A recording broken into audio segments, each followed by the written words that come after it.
Estamos en una transmisión para la multiplataforma de RPP Noticias. El expresidente Alan García va a referirse obviamente a temas de coyuntura y que han estado bastante, digamos, polémicos con relación básicamente al caso Lavallato, al caso Odebrecht y también a otros investigados en el tema. Señor García, ¿cómo está usted? Muy buenas noches y muchas gracias por recibir a RPP Noticias. ¿Cómo está, don Carlos? Y muchas gracias a RPP por esta nueva ocasión de salir por sus ondas. Señor García, la verdad que en estos días y en estas últimas horas hay versiones que van y vienen, ¿no?, con relación a su situación. ¿Es usted consciente de que esta entrevista a RPP Noticias puede ser la última que dé usted? Condición de libertad, porque, bueno, y usted seguramente lo ha escuchado, ¿no? Posibilidad de detención preliminar. Muchas veces he escuchado eso y nunca se ha cumplido. Y en este caso concreto, ningún documento de los que se ha mostrado me alude, me menciona, ninguna delación o indicio me vincula con nada. El propio señor Gorriti, que ha hecho la presentación de esos documentos, ha dicho: nosotros no decimos que García esté vinculado. Después deslizan, como el señor Nava, su secretario en la presidencia, secretario general de la presidencia, seguramente tenía algo que ver, pero esa es una especulación, no hay ninguna razón fáctica, lo que se dice, hecho concreto, todo es especulación. Y con especulaciones no se priva a una persona de la libertad, ni siquiera de manera preliminar. A mí me parece que eso sería una gran injusticia, aunque las hemos visto últimamente. Ok, pero ¿está usted preocupado, sinceramente, está usted preocupado, está nervioso, está temeroso de una medida mucho más radical? Usted dijo en una oportunidad que tenía colaboradores, fuentes en el Ministerio Público, lo dijo en la puerta de su casa. ¿No ha recibido ninguna información al respecto? No, mire usted, evidentemente es una situación difícil que a un expresidente, a una persona cualquiera, hay 85.000 personas con detención preventiva en el Perú, porque eso no termina nunca. Es una situación fea, pero señor Villarreal, usted me ha acompañado muchos años y sabe que ser presidente del Perú es un inmenso honor, y lo he sido 2 veces, y que si la patria llega a convencerse de que tengo algo de qué pagar, pues es la patria. Así como la he servido y he hecho cosas por ella, yo no estoy aquí para refunfuñar y odiar. Yo confío en la historia. Yo soy cristiano, creo en la vida después de la muerte, creo en la historia, y si me permite, creo en tener un pequeño sitio en la historia del Perú, de manera que tener miedo de eso no lo encontrará en mí. Yo soy un hombre que se aproxima a los 70 años, cumplió 2 presidencias, incorporamos 130.000 hectáreas de tierras arenosas a la agricultura del Perú y 110 hospitales en 2 gobiernos, además de muchas cosas. Hecho eso, si ahora, porque hay unos fiscales que quieren pasar a la historia inmediata y a los titulares, pues pasaré ese trago amargo, siempre es así mi vida.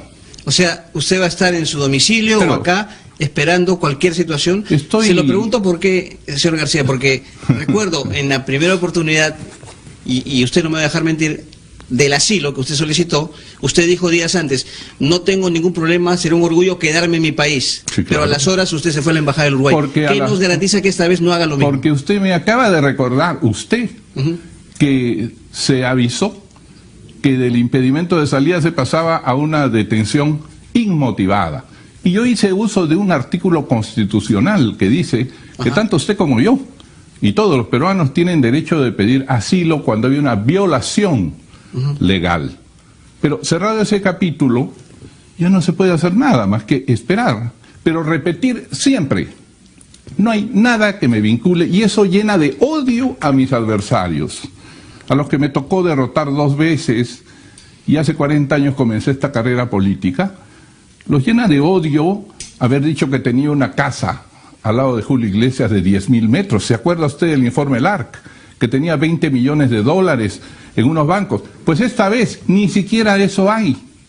se menciona 2 personas, como podía mencionarse a otras, y todavía eso no se ha aprobado. Por eso yo he dicho, lo racional es esperar que esas personas hagan sus descargos, den sus respuestas y demuestren lo que saben, y esperar lo que se ha esperado tantos meses, que el señor Barata por fin declare en los 5 días que va a declarar. ¿No va usted a tomar alguna acción dentro justamente de ese pensamiento que usted tiene que están violando sus derechos, de no enfrentar a la justicia? No.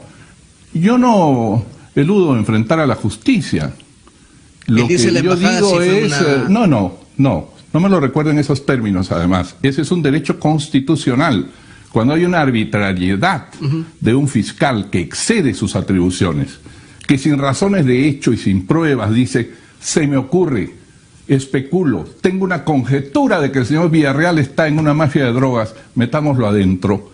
Es decir, te arresto e investigo después, al contrario de investigo y después te arresto, pues en ese caso uno tiene derecho, pero cerrado el capítulo del asilo, que es un derecho constitucional, pues queda el camino de apelar, queda el camino de esperar, queda el camino de la verdadera justicia que está en los jueces. Los jueces acaban de decir, la Corte Suprema de Justicia, que en nuestra patria los fiscales están abusando de la detención preventiva, argumentando peligros de fuga, etcétera. Se lo pregunto entonces de otra manera, ¿no va a recurrir nuevamente a ese derecho? No, ya.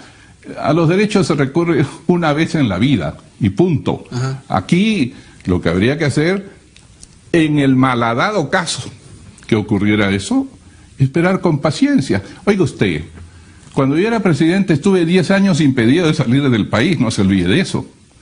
Y cuando he venido, estoy 18 meses impedido de salir del país, ya pasaron 4. Y cuando estuve en la propia embajada estuve 15 días en una especie de arresto. Sí. De manera que es un problema de paciencia, y paciencia tengo. Lo que no me parece bien, y que todos los peruanos lo sepan, es que se diga en una resolución de fiscalía que se pide la detención preliminar de una persona porque habría podido haber recibido dinero de unas personas cercanas. ¿Eso le parece justo? Acá usted menciona la palabra especulaciones. Sí. Pero en realidad la información que llega desde Brasil, desde la investigación que hace el Ministerio Público, permítame terminar, la investigación que efectúa el propio Ministerio Público del Brasil, que llega justamente al Perú, son hipótesis, ¿no?, que obviamente necesitan ser corroboradas. Usted mismo ha dicho, son hipótesis. Usted se puso la trampa. Esas son especulaciones. Una especulación en base justamente a evidencias que se manejan. Por ejemplo, en el caso del señor Nava, sí, ¿no?, hay documentos que se han conocido, usted mismo los ha visto seguramente, sobre estos pagos hechos a través del señor Atala y una offshore en la banca de Andorra. Son evidencias. Perdón. Son noticias. En el momento que el señor Nava o el señor Atala presenten sus documentos o demuestren que esa offshore no existe, tal vez hablaremos. Viene información de Brasil. De pronto, bueno, mire lo que está usted diciendo. Pero por eso es que son las investigaciones que se realizan. No, perdone.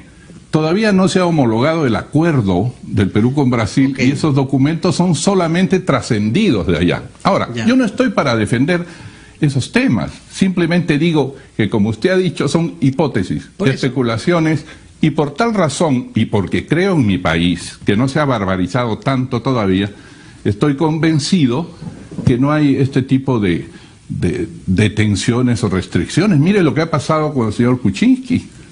Al señor Kuczynski, sin muchas razones, lo detienen, pudiendo mantenerlo en la condición que estaba para que asista a su proceso. Ahora, ¿qué opina sobre esta situación en torno al señor Luis Nava? Acusado justamente de haber recibido $4 millones a través del señor Miguel Atala. Y la hipótesis es que justamente hace una especie de intermediario, ¿no?, para que el dinero llegue hacia usted. ¿Qué le parece esta denuncia? Me parece ruinosa, me parece malintencionada y hasta torpe, porque durante 2 años han buscado por todo lado bienes, cuentas, millones, delaciones brasileras, y no las tendrán, porque no hay nada. Yo ya me cansé de decir, si otros se venden, yo no. Yo creo en otra cosa, que es diferente a irse al ataúd con una alcancía llena de dinero. Me parece una tontería. No sé si logro transmitirlo, pero eso es lo que quisiera transmitir a mis compañeros y a los ciudadanos. Es decir, hay valores y riquezas mucho mayores que el oro y que esas cosas. A mí, ¿no?, lo que me llamó la atención, se lo digo francamente, señor García, fue cuando vi el mensaje, el reportaje de la Reporteros, ¿no? Y sobre todo conocer el número de visitas que Barata le hizo al señor Nava en Palacio de Gobierno, porque la labor del señor Nava ha sido básicamente administrativa, pero hay reuniones de 6 horas, son 3 reuniones, son 6 horas, y están en los registros de Palacio de Gobierno. Bueno, esto no es información que llega, sino de registro de Palacio de Gobierno. ¿Por qué tendría que tener una reunión de 6 horas, de 2 horas y media? No lo sé, yo no me pongo a defender. Si hubiera una cámara de televisión que dice 8 de la mañana, salida a las 2 de la tarde, ¿de acuerdo? No, Palacio de Gobierno es un soldado que apunta en la puerta, normalmente, y nada más. Pero hay registro de entrada, señor. Ese es el registro de entrada. Por eso, y de salida también. No, pero puede una persona no apuntar las cosas. Ha habido otra gente que ha entrado, personas que entran y ni las apuntan. Bueno, no le doy valor religioso en Semana Santa, valor canónico a lo que apunta la persona que está en la puerta. Pero el señor Barata ha ido varias veces, yo lo recibí 13 veces, de ellas 9 veces para el Teatro Nacional, con todo el grupo del Teatro Nacional, con todo el equipo. Okay, de manera que yo no creo que haya tenido una reunión con nadie de 6 horas, eso ya sería extrañísimo, ¿no? El señor Nava lo aceptó. ¿6 horas? Después habló de una reunión de 2 horas y media, habló con RPP hace 2 días. Le consultamos sobre ello. No lo sé. ¿Por qué tendría él que reunirse con el señor Yo Barata? No lo sé. Como usted sabe, Palacio de Gobierno, usted lo conoce mejor que yo porque ha estado con varios presidentes. No creo que lo conozca mejor que usted. La Secretaría General está a unos 80 metros en pasadizos y recovecos en Palacio. Yo no sé si una persona entra o sale, ¿no? A Palacio, donde hay 480 personas permanentes, entran miles por día. ¿Pero no le parece extraño si el señor Nava tenía una labor administrativa reuniéndose con Jorge Barata? No, yo no estoy argumentando. Eso le toca a Luis Nava y le toca al señor Atala. Pero ellos dirán las razones, ellos explicarán, mostrarán sus papeles, pero el señor Nava nunca le hizo referencia a usted a esas reuniones. No. Me decía referencia cuando el señor Barata a Palacio no se entra de frente, se abre la puerta, vengo a hablar contigo, el presidente.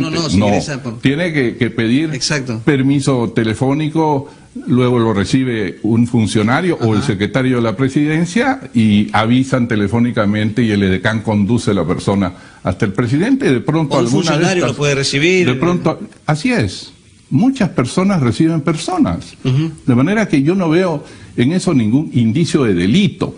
Si usted me demuestra, aquí está el dinero y está comprobado que hay una empresa offshore y el banco de allá acepta que eso pertenece a tal persona, eso es prueba. Pero mientras tanto, yo prefiero esperar esa respuesta y esperar lo que diga el señor Barata, que es al final el gran Manitú, el que sabe todo. Ya. ¿Cuál fue su relación con el señor Atala? Yo he tenido una amistad social con el señor Atala, porque él era textilero grande, él es muy importante empresario y muy amigo de un amigo de infancia, el señor Divisia, y nada más. En algunas ocasiones, cuando creamos el Instituto del Trabajo, por ejemplo, teníamos que poner personas vinculadas al mundo laboral y empresarios, porque era un tema para generar ideas de cómo emplear a las personas, es decir, en vez de utilizar grandes maquinarias en las minas, usar mano de obra, por ejemplo. Y con eso, que nunca tuvo funcionamiento lamentablemente, o otra asociación que era Pro Salud, que lamentablemente no tuvo ni un aporte, ni un sol, y al final ni una reunión, fue una buena idea, que se puso en un papel. Lo que sí es cierto, señor García, es que hay gente de su entorno, o sea, gente cercana a usted que ha recibido dinero. Bueno, yo no doy por hecho. Sí, usted me puede decir que hay funcionarios que no son de mi entorno, el señor viceministro de Transportes, donde sí han acreditado su propiedad, su dinero, sus 8 millones, creo. En el caso del señor Atala también, él ha reconocido el depósito en una offshore, pero bueno, él sale con una hipótesis. Él tiene sus explicaciones, claro. Pero, señor, los señores que lo acompañan en estos momentos son de su entorno también, trabajan con usted, los ve alguna vez, pero no son amigos inmediatos, funcionarios, no los ve todos los días. No nos equivoquemos.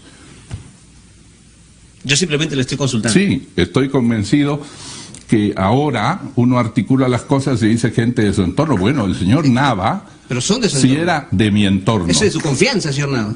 Evidente, el señor Nava era un funcionario de confianza importante del gobierno y estoy convencido que dará sus explicaciones. Pero el señor Atala es una relación social, como podía serlo Divisia, como podía ser cualquier empresario al cual en un momento se le llama, ayúdennos a poner nombres en una institución que se encargará de la creación de trabajo en el Perú, pero que no funcionó nunca. Allí buscaron, hay un fiscal que se pasó buscando si Odebrecht había depositado millones en esas asociaciones que no tuvieron ni un sol. Es simplemente una idea, como si nos pusiéramos como usted y los señores de acuerdo en hacer Fundación por la Comunicación y luego no hacemos nada. Bueno, lo que señala también es que quizás,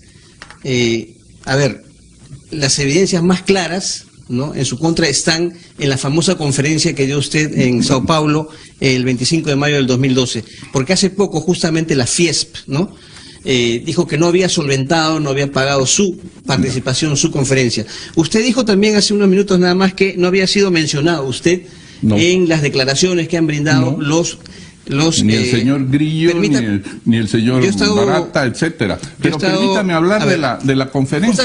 Justamente por ese tema. ¿Sabe usted quién era el vicepresidente, el primer vicepresidente de Fiesp?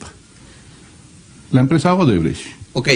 Punto. Ya que usted se refiere, yo le quiero recibo mencionar un soborno de $70,000 que usted podría recibir en su bolsillo. Yo no lo recibo,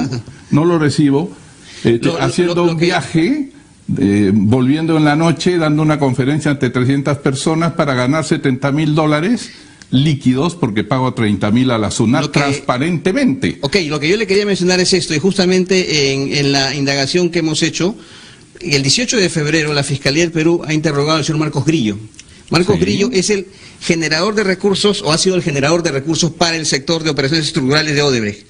Y dijo él que por orden de Jorge Barata pagó $100,000, Alan García, a usted, ¿no?, mediante simulación con el estudio de abogados Américo Espínola. Bueno, lo mencionó entonces. Ya no, pero es muy simple. Lo que ha dicho Grillo, y le pido que lo lea nuevamente, es que ese dinero no era por ninguna obra, por ningún soborno, por ningún favor que hubiera hecho años antes el presidente, porque yo ya no era presidente, soy un privado que puede contratar con quien sea. Y así como ustedes invitaban a Barata a sus reuniones, porque sí lo invitaban, en esa época, el 2012, ¿quién hablaba mal de Odebrecht?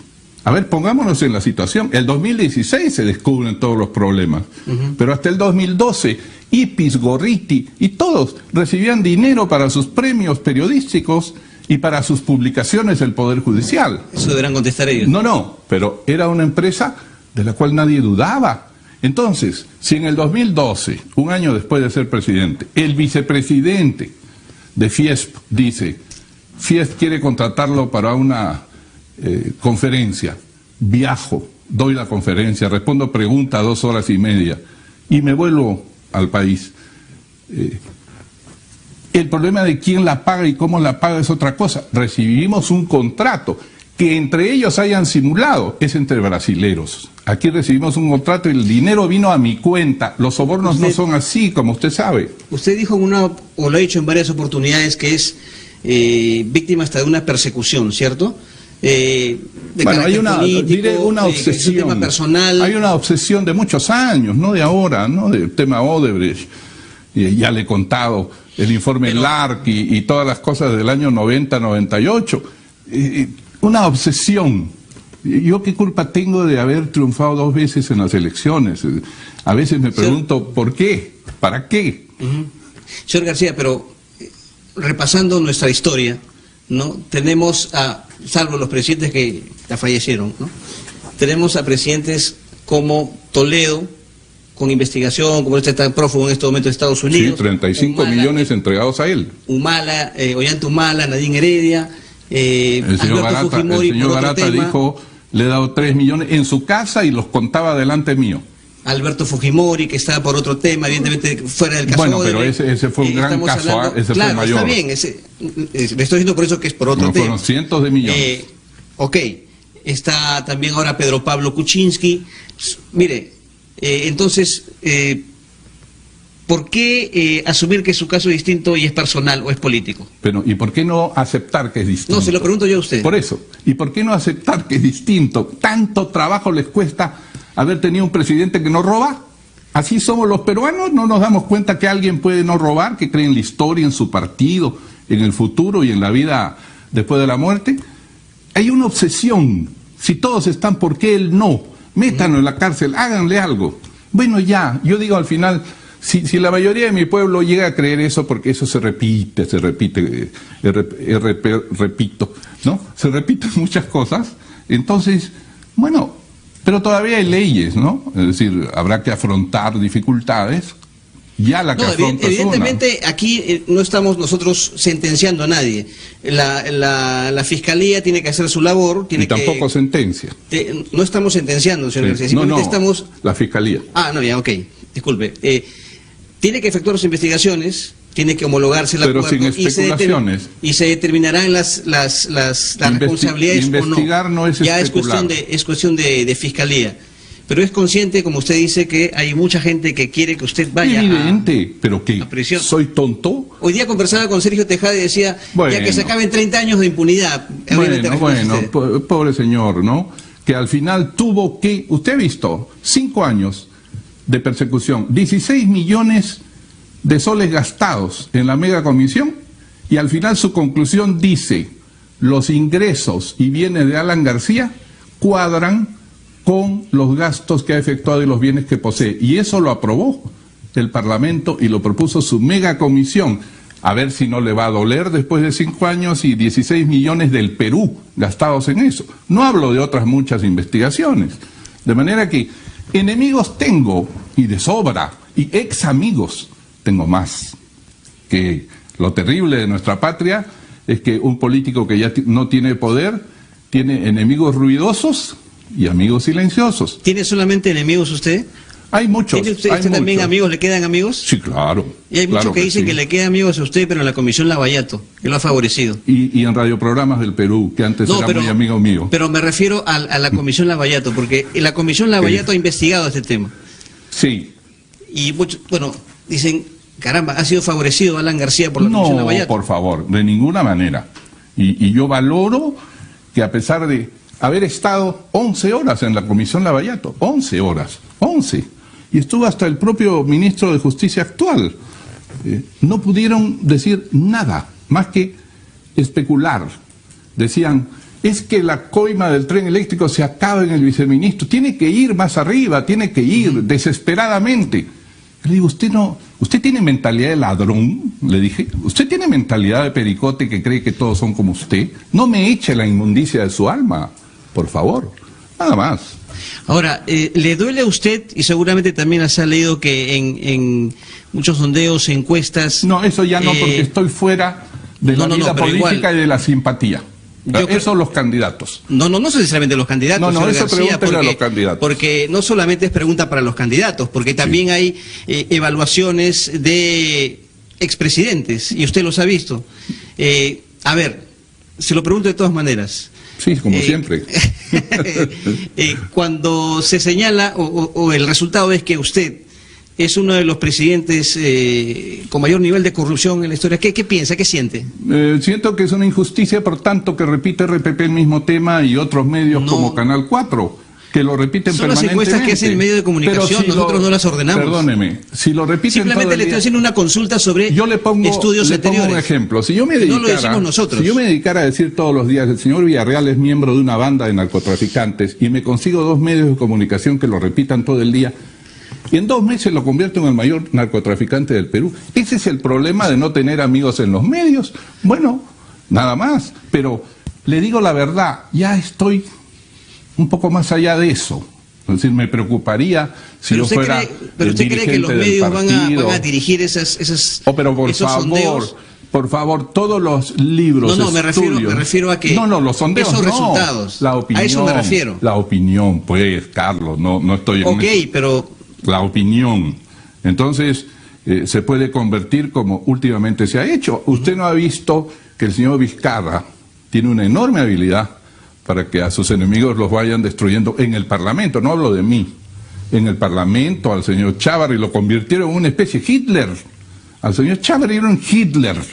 El presidente se vino de Brasil, abandonó al presidente que asumía en Brasil para venir a reclamar que saquen a Chávarri. Y todo eso salía en los periódicos. Se llama linchamiento. Eso existe desde que comenzó la especie humana. ¿Y por qué cree usted que no ha podido revertir usted esa sensación? ¿Cómo no lo he podido revertir, amigo mío? Cuando yo llegué el 2001, usted también era periodista. Ajá. Lo revertí y fui presidente el 2006. No me diga eso. No, me refiero con el... No, le estoy preguntando, con el correr de los años. Usted mismo dice que hay mucha gente que quiere verlo en prisión, en la desgracia. Le crean esa expectativa a través de los comentarios y medios. ¿Cree que no ha podido revertir eso? No, se revertirá, pero se revertirá porque al final de la historia tiene que aparecer, dirán, ¿dónde están las propiedades? ¿Dónde está la casa en las casuarinas? ¿Dónde están las cuentas corrientes de Alan García? ¿Dónde están los bienes? ¿Dónde están? No hay. A mí lo que me interesa es que el Perú avance y que el partido aprista se mantenga. Es lo único que me interesa. No lo entenderán, yo sé que no lo entienden, pero pasarán los años y lo entenderán porque ¿sabe qué me interesa a mí? La historia y no la opinión inmediatista y pequeña de los que ahora vivimos. Bueno, yo creo que hemos extendido mucho esta entrevista ya. No, todavía quedan algunas... No, yo creo que yo tengo, perdóneme, yo tengo clase... Y si quiere me acompaña a la clase y hablamos del sistema político. 5 minutos. Ya. Pero entre usted a la clase a explicar, porque yo soy puntual. No hay problema. Este es un caso especial, así que se permite. Señor García, y bueno, con todo lo que se viene ahora y repasando su... ¿Usted sabe que se viene algo? Ya me pregunto, ¿usted qué sabe? ¿Qué anuncia? Los periodistas nunca debemos revelar nuestras fuentes, dice. Ah, ya. Señor García, lo que yo quería preguntarle era que usted puede tener la seguridad, ¿no?, de que en su gobierno, segundo gobierno, no hubo actos de corrupción de Odebrecht. Oiga, señor, ¿qué me pregunta usted? Yo soy vidente, parapsicólogo. Hablo de su gobierno. En todos los gobiernos. A ver, yo le recordaba en la mañana a una periodista, cuando don Fernando Belaúnde, al que yo quiero mucho y respeto mucho, Fernando, mi amigo, era gobernante entre el 80 y el 85, tuvo un ministro que fue el ministro Fernando Chávez Belaúnde, su primo, arequipeño, del que dependía la Compañía Peruana de Vapores. Y entonces se compró el Pachitea del Mantaro, ¿se acuerda? Que dijeron al doble o triple de precio y que nunca navegaron porque se hundieron frente al Callao. Invirtieron decenas de millones. A alguien se le ocurrió decir que porque era su primo, el ministro, don Fernando tenía que ver en el negocio. O porque, no sé si el ministro, pero el jefe de la compañía de vapores. Hay una obsesión. En esa época respetábamos más a las personas y no hacíamos uso de las especulaciones gratuitas lanzándolas con ventilador, ¿no? Un tema que justamente se ha quedado en el tintero. Ha venido por el teléfono, ha venido por la orejita. No, acá está. Acá está todo. Lo molesto, como siempre. Sí, pero acá está en la, a ver. En la libreta. ¿Tiene agenda? Como todos los periodistas tenemos nuestra libreta. Tenemos nuestra libreta, los periodistas. Señor García, el señor Nava tuvo un problema de carácter judicial con Sánchez Paredes, recuerdo. ¿Usted ¿No se alejó de su entorno en un momento determinado? Yo no creo que Luis Nava haya tenido un problema con los Sánchez Paredes. Habrá tenido una querella con ellos. Pero, vinculación inclusive hasta con, si no me equivoco, prisión preventiva. No. Desconozco absolutamente eso. Y creo que hay una mala información. Tal vez hubo una querella cuando nosotros en el gobierno fuimos muy duros con los grupos que consideramos vinculados al narcotráfico, recibimos muchas querellas. El presidente no, porque no podía ser enjuiciado, pero yo recuerdo que en esa época Nava fue querellado y tal vez usted se refiere a eso. Ok. Hay una información que divulgó un medio de comunicación. ¿Conoce usted a Joseph Maiman? Estaba yo comiendo en una ocasión en un restaurante desaparecido en la Bohème y entró el presidente Toledo. Sí. Y venía acompañado y el presidente Toledo pasó. No me dio, como decimos en el Perú, pelota, no me miró. Ya. Pero sí se acercó una persona muy gentil y era el señor Maiman. ¿Esa fue la única vez que lo vio? Que yo recuerde, sí. No es una persona, entiendo, que vive ¿No lo vio fuera. en otras oportunidades? No. Que yo recuerde, no. ¿O al menos conocido de gente de su entorno? Eso yo qué sé. No, le pregunto. Yo no sé si usted conoce a alguien. No sé, yo no ando preguntándole a todos, tú conoces, haciendo cadenita. No soy tan chismoso, Carlos. Si no, estaría de periodista. Se lo pregunto porque la información señala, y se lo pregunto directamente a usted también, que, a ver, ¿es cierto que el señor Maiman colaboró con su campaña en el 85? Jamás. ¿Pero qué le pasa? No, esa es una imputación, una especulación que rechazo tajantemente y lo querello. No es de mi autoría. No es de mi autoría. Pero la repite, lo querello. Le pregunto a usted. No, en absoluto. Mi obligación es preguntar. No, su obligación es verificar las cosas. Por eso, pero la fuente es usted. Le pregunto directamente a usted. Hasta me hace reírme. De ninguna manera. No. Punto. Muy bien. Muchísimas gracias. García, muchas gracias por esta entrevista. Y baje usted como me prometió para que mis alumnos vean por lo menos el micro y sepan que he estado con usted. Si no dirán que soy un profesor tardón. Y pero esta entrevista se ha difundido en radio y televisión. Sí, y respeto mucho, pero ahora, respeto a mis alumnos, que son los que están esperando. Yo estoy seguro que sus alumnos saben que usted está con RPP. No saben. Venga conmigo. Yo lo invito. Muchas gracias. Muchas gracias. El expresidente Alan García estuvo con nosotros. Adelante,